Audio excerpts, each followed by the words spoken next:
Good morning, gang. It's the weekend. Thank goodness.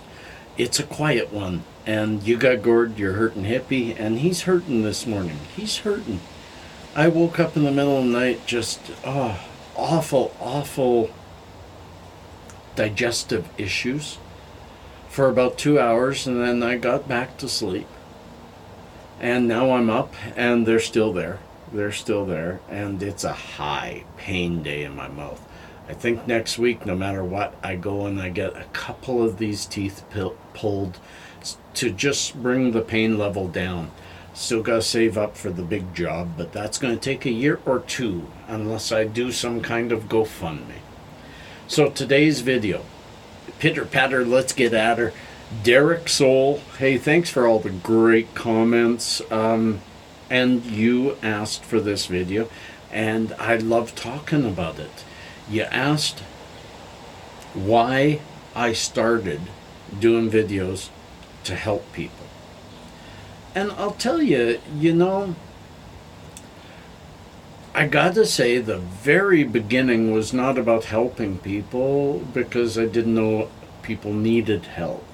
I had a channel for a little while, and there's always been that little part of me, even though I'm very withdrawn and independent and a little scared of people, that I was a rock guy.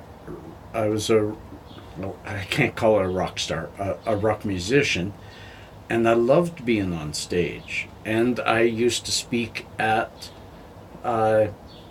student business conferences and other kinds of conferences, and I used to teach a lot, big classes at university and at my work, CP Rail.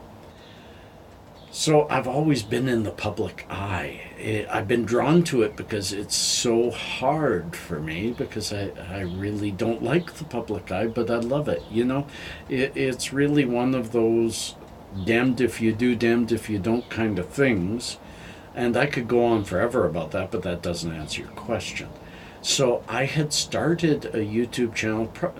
My marriage was starting to break up. We didn't talk much anymore, and I needed maybe more of a reason to just be on my own for a bit. So I developed a little studio in my basement, and I went down and I started doing a few videos. I didn't like the beginning of my videos. The beginning was complaining about my day and complaining about my wife, and it wasn't good. And it was a stressful time, and I was doing a lot of political stuff too. I wasn't really helping people. But it was about that time that my doctor finally agreed that, hey, these pharmaceuticals are not working for you, and the cannabis laws have changed enough. Go find yourself a cannabis doctor. Go find yourself one. My doctor telling me, you need medicine, go find it. And go search for it. Almost like sending you out on the street to find a dealer. And that was my first indication, was, okay, I didn't expect that. I thought I'd get a prescription or referred to a doctor he knew. But no, it was go research. So I started researching, and I found a few places, and I phoned a few places, and I got myself an appointment. And I worked myself through this very difficult maze of long waiting lists and very little communication between the cannabis doctor and the general practitioner. I should say very little. None. I was amazed. And when I'm a friendly sort of guy, and as soon as I'm with people, I want to carry a conversation, because that's easier for me, even though talking is difficult, than awkward silences. Awkward silences make me so nervous, where if I talk, I get over it. So I got talking, I got to know them, and they had this little arm of their doctorhood that then was called Canaply, and it ended up getting bought out He made lots of money. He was an assistant.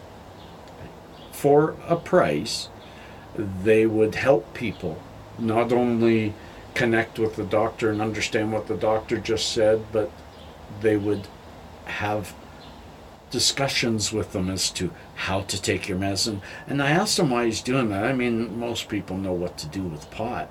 And he said, not really, Gordon. There's an awful lot of people that come here that either haven't smoked it ever or smoked it when they were young. And they're being told that this is their best solution and they want to make it work and they don't know how. And there laid the rub. He was charging for that, and they at that time here in Canada, and there's still one or two doctors that do it, were charging for the appointment to get your prescription, when every doctor gets to charge Health Canada for that appointment. So that's charging the patient as well, is double dipping and against the laws of Canada.